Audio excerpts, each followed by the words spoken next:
મહિપતસિંહજી ચૌહાણ સામાજિક કાર્યકર લવાલથી ઉપસ્થિત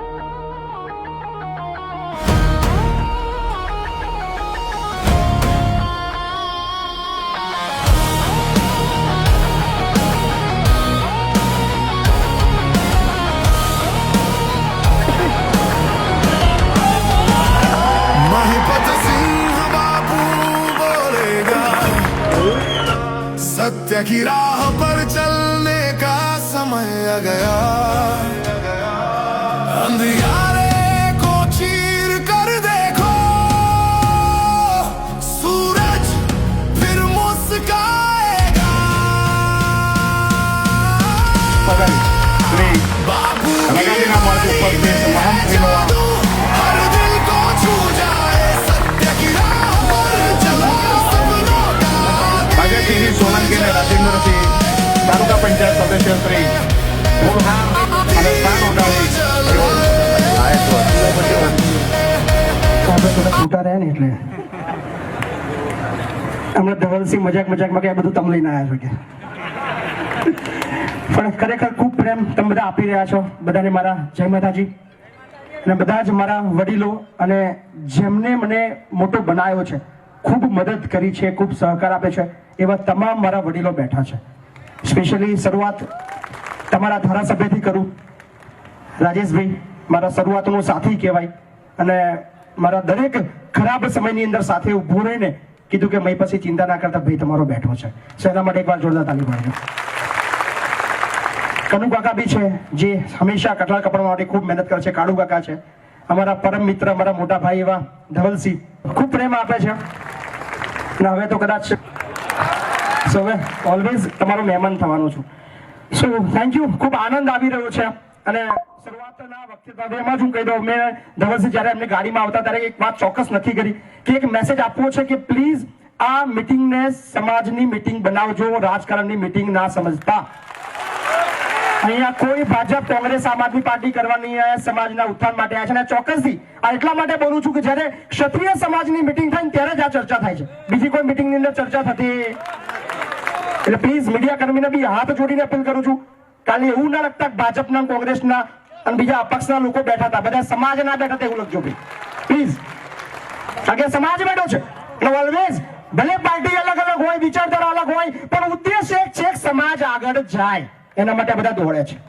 એટલે એમની ગરિમા જાળવું છું બહુ નાનો માણસ છું એટલે વિશેષ મોટી વાતો નહીં કરું પણ ચોક્કસથી એક વાત ચોક્કસ કહીશ કે શિક્ષણમાં ધ્યાન આપજો ખૂબ પાછળ છીએ વાતો આપણે વર્ષોથી કરીએ છીએ સ્નેહ મિલનો થયા સંમેલનો થયા મિટિંગો ભરાઈ સમાજને આગળ લઈ જવા માટે ચર્ચાઓ થઈ આગેવાનો બી બધા બહુ આવ્યા પણ હજુ સુધી પરિણામ નહીં મળ્યું એનું કારણ કે હજુ આપણે ઊંઘી રહ્યા છીએ દર વખતે એક જ વાત કરી છે જાગો જાગો પણ જાગીને કરવું હું ખબર નહીં હકીકત છે પણ હવે મને વિશ્વાસ છે કારણ કે શિક્ષિત અને યુવા વર્ગ તમારા નેતા બન્યા છે તમારા વિસ્તારના મદદ કરજો લ્યા શિક્ષણ માટે તમારા વિસ્તારના ધારાસભ્ય ખૂબ એક્ટિવ છે ખૂબ મહેનત કરી રહ્યા છે અને હવે તો બધા ભેગા છીએ તો ભૂકા જ નીકળવાના છે બધા એક મંચ પર છે બહુ ઓછા દિવસો એવા મળે તમને કે બધા જ પાર્ટીના લોકો એક મંચ પર હોય સમાજની વાત કરવાની ચિંતા કરી રહ્યા છે તો તમારે બધાની ફરજ છે બધાને મદદ કરજો અને ખાસ શિક્ષણ માટે જે વાત કરી મારી દિલથી ઈચ્છા છે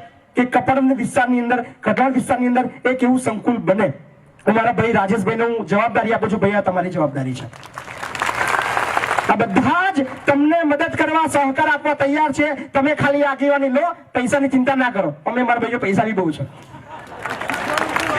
કારણ કે મહિપતસિંહને જો મદદ કરતા હોય તો ઓલવેઝ મહિપતસિંહ એની માટે મદદ કરવા તૈયાર છે અને ખૂબ ઉત્સાહી છે અને દિલથી એમની ઈચ્છા છે અમારા મિત્ર ધવલસિંહ બી એક શૈક્ષણિક સંકુલ માટે મહેનત કરી રહ્યા છે બાયડની અંદર ટૂંક સમયમાં થવાનું ભલે ભાઈ ના બોલે પણ હું પહેલા જાહેરાત કરતો બરાબર ને સાથે જ મારા રાજકીય ગુરુ કહેવાય અર્જુનસિંહ સાહેબ એ એવી વ્યક્તિ છે જ્યારે મહિપતસિંહ કોઈ નતું ઓળખતું ત્યારે મહિપતસિંહ સામેથી ફ્રેન્ડ કરીને કીધું મહિપતસિંહ આવો મારે તમને મળવું છે સો એવા અર્જુનસિંહ સાહેબ બેઠા છે અને અત્યારે તો આપણા સમાજનું ગૌરવ કહેવાય ભાઈ એના માટે તાલી પાડો યાર મારો ભાઈ મને આજે બી યાદ છે કે હું સંજયસિંહ બાઇક લઈને રાત્રે સમાજના ઉત્થાન માટે ગામડે ગામડે ફરતા હતા એ ચલાવવાનું પાછળ બેવું પણ આજે આપણા સમાજને આગળ લઈ જવાની જવાબદારી ડ્રાઇવિંગની જવાબદારી ભાઈ તમને આપું છું પ્લીઝ સમાજ માટે જાગજો સમાજને ખૂબ જરૂર છે આપણો સમાજ ખૂબ પાછળ છે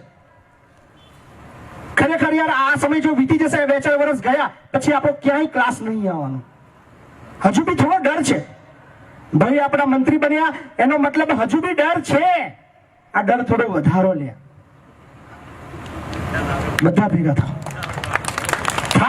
ખરેખર જે દિવસે આ બધા જ એક મંચથી તમે બધા ભેગા થઈને કામ કર્યું, કોઈ સરકારની કોઈ પાર્ટીની આપણે જરૂર નહીં પડવાની. આપણે જ ટૂંકમાં સમજો. બીજી ખાસ વાત, બહેનો બધી બેઠી છે. ધવલસિંહ મને પૂછતા હતા ભાઈ પછી આપણા વૃદ્ધાશ્રમની અંદર આપણા સમાજના કેટલા છે? મેં કીધું 60%. આ દુઃખની વસ્તુ છે.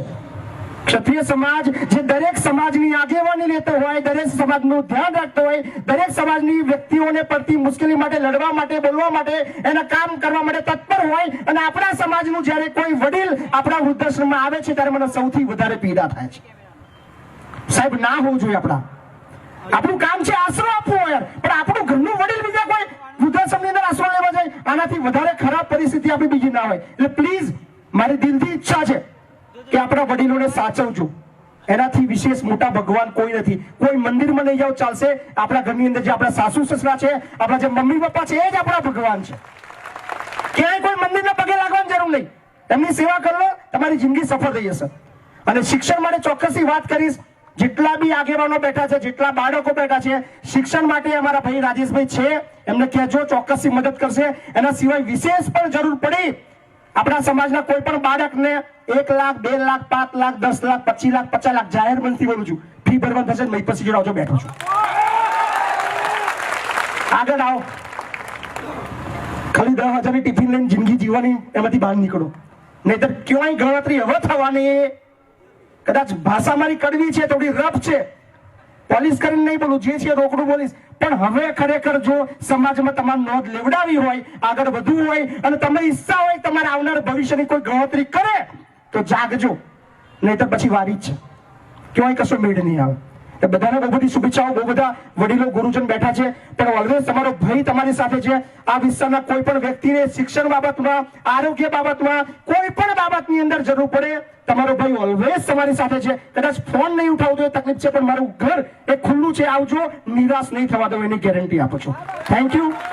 ખૂબ ખૂબ આભાર. તમે બધા ખૂબ પ્રેમ આપો છો. બસ આવી રીતે સાથે રહેજો. આનાથી પણ વધારે આપણે બધા મળીને ખૂબ સારું કરતા રહીશું. Thank you. બહુ બધી શુભેચ્છાઓ. ખૂબ ખૂબ આભાર આદરણીય મહિપતસિંહજી ચૌહાણ. આપની જોશીલી વાણીની અંદર સમાજને પ્રેરણા અને પ્રોત્સાહન આપવા બદલ આપ સાહેબશ્રીનો આજના તબક્કે ખૂબ ખૂબ આભાર.